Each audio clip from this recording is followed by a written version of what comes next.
I know, being raised the way you were and being raised the way I was, being raised in, especially in a black family, I know you have heard your parents say, "You old enough to know better than this. You're old enough to know better than this," and that would be the Phoenix Suns. Mm. What? What was that? What was that? You got swept. I understand they're a better team. They swept you, Kevin Durant and Devin Booker. At least they showed up last night. Bradley Beal, that was Wizards. That was like Wizards on a Tuesday in January. I'm tired. Ain't nobody at our games. We had about 65% capacity. I'll go out there and give them a little bit. Then I'm done. I might even be done for a Hmm. couple of weeks. That was an early vacation, Bradley Beal. And the thing is, Vinny, Bradley Beal's only 31. He moves. You want to talk about how somebody moves? He moves like he's 41. He just looks old and out of it and washed. I don't think he is, but he looks at it. And then this quote, "I've never been swept." Dude, you're never in the playoffs. You haven't been swept. You a wizard. What you know about playoff history, wizard? Gary You don't Carter belong. is yelling in the You don't control belong in room this right now. conversation. He said, how is he catching, how is his Wizards catching all these strays? But to your point, and I thought about this yesterday, and I think I tweeted it, and I said, look, it's really hard for a team to be outquicked and to not have the size advantage. But that's the Phoenix Suns. That was them last night. They were not quicker to the loose balls, and Minnesota was bigger than them. And that's really hard to be in today's NBA in a playoff setting. They didn't have a point guard to set, we talk about positionless basketball, right? That's the Mm-hmm. biggest myth I've ever heard. I don't know who Why? started this nonsense, but it needs to end right now. Maybe it's the nerdification of basketball that we need to get back to some fundamentals and some basics, but you need a point guard. You need a point guard on the floor. You need a big on the floor who can protect the rim. Maybe those other three positions you can sort of interchange, the 2, 3, and 4, but you do need someone who can set the table. You can't ask Kevin Durant, Bradley Beal, Devin Booker to go out there and create for themselves and not have somebody out there to create for them. You know what I mean? Like that was just a bad roster put together from the jump. And teams don't, in today's NBA, there isn't this such thing as put super team together, we go to the finals. I can't remember the last time it happened. Maybe 2008, your Boston Celtics. Paul Pierce, you had Ray Allen, you had Kevin Garnett. Boom, you go to the finals. But those players naturally fit together in ways that when we see big threes or big whatevers, it's always a little more janky. It's always a little And they more had a awkwardly five. fitting. And they had a That team five. had a five in Perkins, and they had a table setter. The guy who didn't want to shoot Look, most of the time in look, man. Rondo. Look, let's be perfectly honest here. Anybody could have played the five for the Boston Celtics in 2008, okay? I know we make people out to be, much greater, much more valuable than what they are because of time passing by. Nah, dog. Anybody could have played the five for that team. They just needed a body. That's all. They could have been Michael Olowokandi. You know what I mean? Could have been Irvin Johnson, not Magic Johnson, Irvin Johnson. You know what I Irvin, mean? the other one. Could have Yeah, been right. Irvin without the A. You know what I mean? That sort of thing. Yeah. But these teams don't naturally fit. And if I'm Kevin Durant, and I've struggled with this, I can't believe I'm going to say this, Michael Uh-oh. Holley, because I was the person that said Kevin Durant baddest man on the planet. That was me. I said that, right? Mm-hmm. Yeah, that time is over. But Mm-hmm. I propose Kevin Durant getting that old thing back.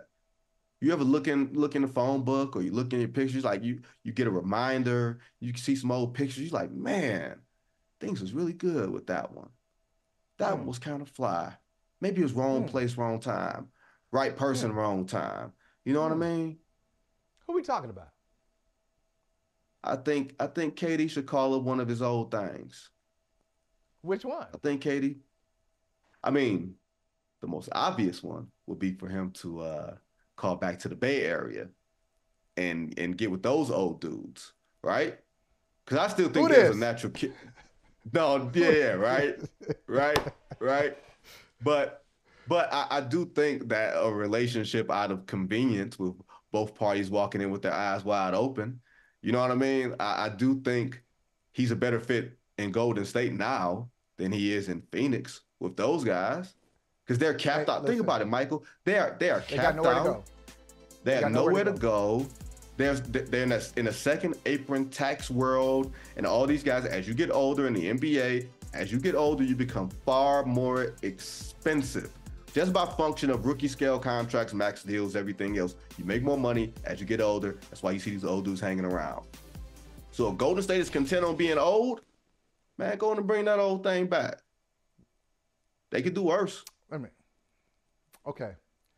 Before I even take that on, let's hear from those old, ragged, finger pointing already. I mean, I just watched it.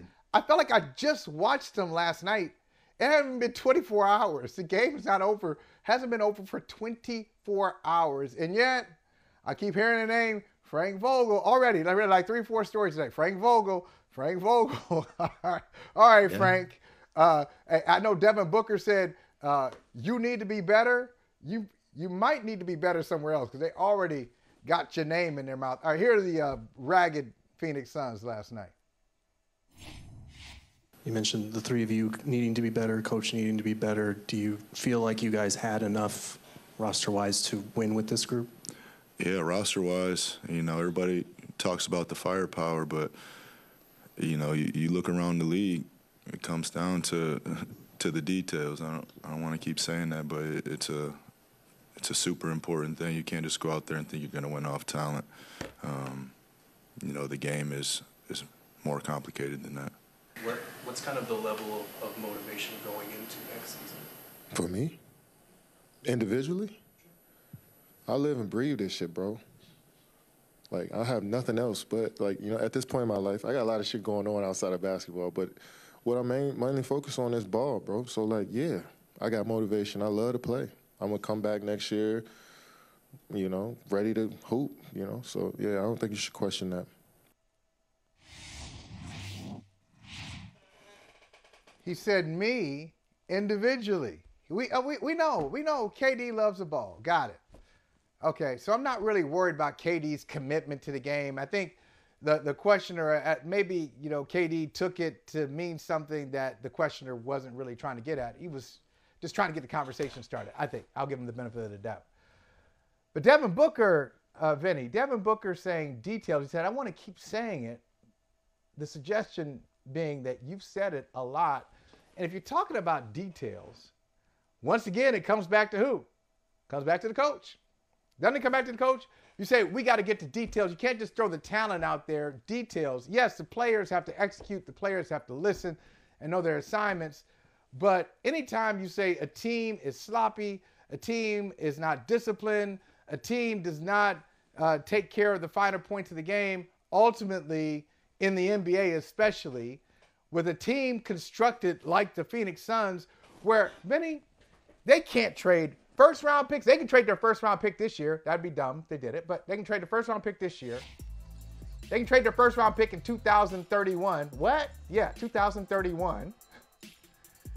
They don't have second-round picks. They traded all their second-round picks to get Bradley Beal. Oh, and then they got pick swaps with the Wizards again for Bradley Beal. They went all in. Look at this. No first-round picks until 2030. No second-round picks until 2030. What the hell? Hey, Kevin Durant, you ain't going nowhere. You ain't going nowhere. You're not going to Golden State. No. They don't want you. They don't want this financial problem. They're stuck. What to do, Vinny, if you're the general manager of the Phoenix Suns? Well, it's clear that Frank Vogel's going to walk the plank, right? And maybe he will. Maybe he will. Maybe he should. One thing about it is none of these dudes like their coaches, right? I don't know what Coach LeBron has ever liked. You know what I mean? Kevin Durant has never really liked the coach. And to be fair, Kevin Durant had to endure nearly 10 years of Scott Brooks, who I'm not sure can coach his way out of a paper bag, right? Really nice guy, but not sure if he's a championship coach. And then he had to endure Steve Nash, who also we're not sure is a coach or a really good coach. So it's a little both sides on that end. And you talk about the details. What the hell does that mean? Does that mean that you should be coached better, that the intricate details need to be drilled down and all those things? It also means players have to be a little bit more flexible. If Frank Vogel is saying, hey, when we take 43s, we're a pretty good team, but they only take 43s 10 times during the regular season, and I'm not a person who's all into the three-point revolution, but 3 is greater than 2. And if you got Devin Booker and Kevin Durant on your team, 2 of the best mid-range shooters, not only in the league today, but probably in this league's history, they got to be a little bit more flexible too. So It's not just Frank Vogel walking the plank. It's about sometimes the weird thing is this, that I don't know if people really, really get. And this is where I guess the historian in me comes in. Michael Jordan resisted the triangle offense. It was not the greatest usage of his individual talent. Mike wanted to cook. You know what I mean? Mike wanted to cook and go down the lane and dunk on you. The triangle offense was a lot more simplified. It became a tool of efficiency for other players. It was actually the better offense for the role players than it was for Michael Jordan. Isaiah Thomas played in a system that was more geared towards Bill Laimbeer and James Edwards and Joe Dumars and all those other type of players because he liked to play run and gun. Like, that was his style. Now, Magic Johnson and Showtime, a different ball game. And Stephen Curry is playing in a perfect system. But most times, you have to subjugate your game for the betterment of the team in terms of system and in terms of structure. And I'm not sure in today's game, today's players, because of maybe it's the implementation of, efficiency and usage and all those things, which says, let's have our best player do all the things that he does well all the time. In essence, that winds up drowning out the other players who you're going to need. And it needs to be a little bit more sacrifice. And even with LeBron, and I know you love LeBron, you might think LeBron's the GOAT and all that. One reason I think LeBron struggles a little bit is because he is the system, as opposed to him sort of subjugating himself into a system. And I think that's one of those things that kind of slows him down. Hey, thank you for watching Brother from Another. If you haven't hit that subscribe button, go ahead and do that now. Don't forget, you can catch us 3 to 4 weekdays on PeacockTV.com and on Sirius XM Channel 85.